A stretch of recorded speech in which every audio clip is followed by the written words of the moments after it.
خبره کوم او د افسوس خبره ده سړی حیران شي چې موږ ته صرف په دې دومره لوی دین کې صرف لمونځ پاتې شي خبره زما غلطه که صحیح صرف لمونځ کول هغه هم صحیح نه کول پاتې څه شو زکات خیر خیریت دی روجې نفلي خیر خیریت دی علم خیر خیریت دی ذکر و اذکار خیر خیریت دی هر عمل چې ته سیټ دی پاتې څه نشته جونې زه چې منزل ځم جومات که د هغې مې د نم صحیح تپوس وکړو هغه هم په ټیم نشته هغې کې هم اطمینان نشته هغې کې هم سکون نشته هغه هم په صحیح طریقه نه دی هغه هم په ټیم نه دی هغه هم کله په جومات کې او کله بهر او کله په کور کې او کله په لاره کې او کله پاتې شو کله پاتې نه شو کوم ځای نه به خوشحالي راشي بیا زه او ته موږ په خوشحالیانو پسې ګرځو خوشحالي به خاورې ما ورته وینو چې موږ د خوشحالۍ لار پرېښودې ده سهار چې یو ماښام شي په دنیا پسې منډې او مزدوري او کت او بر او دیاړي او کمپني او ډریوري او دکه کیسې سهار او ماښام او په دې څلېرویشتو ګنټو کې یو څو منټه سړی الله له نشي ورکولی بیا درته تپوس کړي یاره ژوند بس برکتي ژوند به الله موږ ته څنګه نصیب کړي برکتي ژوند دا دی چې ته نیکو اعمالو له زور ورکړي چې ته عباداتو له زور ورکړي بیا ګوره چې له ژوند یې الله د خوشحالیانو نه ډکوي او که نه ډکوي پنځمه خبره د برکتي ژوند دپاره او د ښایسته ژوند دپاره هغه دا ده د خپلوانو سره خپلولي ساتل او د خلکو سره ښایسته اخلاق ساتل چې کله اخلاقي وي د خپلوانو تپوس دې کوو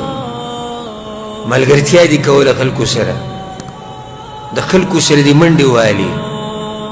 د خلکو په مصیبتونو کې ودرېدې مېلمستیا دې د خلکو کوله د خلکو نه یې د غمونو بوج کمو چې څو پورې دا صفات پتا کي الله به تعالی برکتي ژوند درکوي چېرته به دې الله نه خرابوي چېرته به دې الله نه خرابوي چې کله ته د نورو مؤمنانو سره ودرېږي چې دوی خراب نه شي دا ډېر ګران کار دی دا راته زه ووایم دا کار څه دی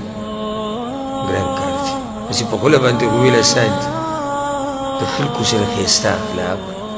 د هر چا سره په غم او مصیبت کې ودرېده د خپلوانو تپوسونه کول ملګرتیا کول د مؤمنانو سره اکرام کول د مؤمن دا ډېر ګران کار دی خو اسان دی د هغه چا دپاره چې چاته الله اسان کړي نو ګران کار دی حدیث کې دا راځي پیغمبر صلی الله علیه وسلم په صحیح بخاري او صحیح مسلم کې دا حدیث دی من احب ان یبسط له فی رزقه وینسأ له فی اثره څوک چې دا غواړي چې رزق یې پراخه شي او ژوند ور الله اوږد برکتي ژوند ورکړي دا موږ ټول غواړو پراخه رزق زه هم غواړم ته یې هم غواړې برکتي اوږد ژوند زه هم غواړم ته یې هم غواړې پیغمبر ته د طریقه ښیي وی که څوک د دوه خبرې غواړي فلیصل رحمه تیرې د خپلوانو سره خپلولي ساتي او دا خبرې بس ما ختمه کړې ده او زه تپوس نه کوم د هغه او زه د خواله نه ځم او ده سره مې ختمه او د هغه سره مې ختمه او د عمر له سپېره ګرځي دا سړی عمر له سپېره ګرځي بس وی پښتو ده پښتو په هغه پښتو به څه وکړي چې ستا پکې نه څه قدر شتي نه دی په ژوند کې څه مزه شتي نه دی څوک عزت کوي نه د خالق په نیز درونې او نه د مخلوق په نیز درونې په هغه پښتو باندې کیسه کار هغه کوه چې د الله په نیز درون شي د خلکو ته درون شي او ژوند به دې خوشحاله شي ژوند کې به د الله برکت واچي عایشه رضی الله عنها وایي دا ډېر ناشنا روایت دی د عایشې رضی الله عنها وإن حسن الخلق دا نصیحت یاد کړئ د ام المؤمنین عایشه رضی الله عنها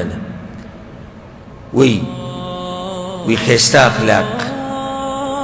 وحسن الجوار او د ګاونډي سره ښایسته اخلاق ساتل او د خپلوانو سره خپلولي ساتل او د میلمه خیال ساتل د مؤمنانو خیال ساتل